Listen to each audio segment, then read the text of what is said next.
সীমান্ত দিয়ে পুশিন চেষ্টা চালিয়ে যাচ্ছে বিএসএফ। ঠেকাতে সতর্ক অবস্থানে বিজিবি। জোরদার করা হয়েছে টহল ব্যবস্থা। গ্রামবাসীও রাত জেগে পাহারা দিচ্ছেন। এরই মধ্যে কুষ্টিয়ার প্রাকপুর সীমান্ত দিয়ে 12 জনকে বাংলাদেশে ঠেলে দেওয়ার চেষ্টা প্রতিহত করেছে বিজিবি।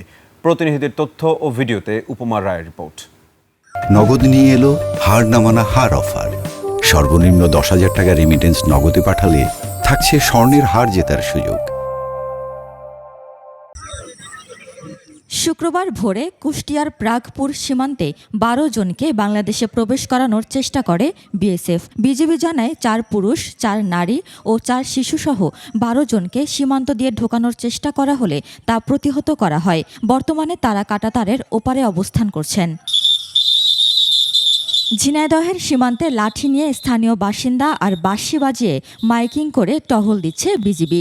গত কয়েকদিনে বিভিন্ন সীমান্ত দিয়ে লাইট বন্ধ করে বিএসএফের 5টি পুশিনের চেষ্টা প্রতিহত করা হয়েছে। বিএসএফ লাইট বন্ধ করছে, গাড়ি নিয়ে সব সময় পুশিং করার চেষ্টা করছে, বারবার ঘুরছে, লাইট বন্ধ করছে আর ঘুরছে, আর গাড়ি তো বারবার যাচ্ছে। সন্ধ্যা থেকে সকাল পর্যন্ত ইনশাল্লাহ চেষ্টা করি বিজিবি ভাইদের নির্দেশনায় সবসময় মাঠে থাকার জন্য।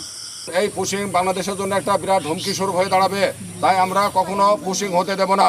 সীমান্ত এলাকায় গোয়েন্দা নজরদারি আগের তুলনায় কয়েক গুণ বাড়িয়েছে জানান এই কর্মকর্তা। সীমান্তে পুশিং প্রতিরোধে বিজিবি সর্বোচ্চ সতর্ক অবস্থায় রয়েছে। জামালপুর সীমান্তে অব্যাহত রয়েছে ভারতীয় সীমান্তরক্ষী বাহিনী বিএসএফের পুশিনের চেষ্টা। 35 বিজিবি জানায় কামালপুর সীমান্তের কুমারের চর এলাকায় রাতে লাইট বন্ধ করে পুশিনের চেষ্টা চালানো হয়, কিন্তু বিজিবির তৎপরতা ও স্থানীয়দের প্রতিরোধের মুখে তা সফল হয়নি। অপরাধমূলক কর্মকাণ্ড থেকে বিরত থাকার জন্য সবাইকে অনুরোধ করা গেল।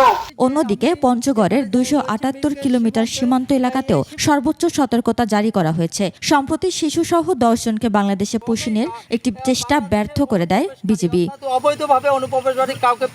সুনামগঞ্জ সীমান্তে বিএসএফের সম্ভাব্য পুশিন ঠেকাতে 19টি বিওপিতে টহল ও নজরদারি জোরদার করেছে বিজিবি। সীমান্তবাসী, আনসার ভিডিপি ও বিজিবির সমন্বিত তৎপরতায় এখন পর্যন্ত কোনো পুশিনের ঘটনা ঘটেনি।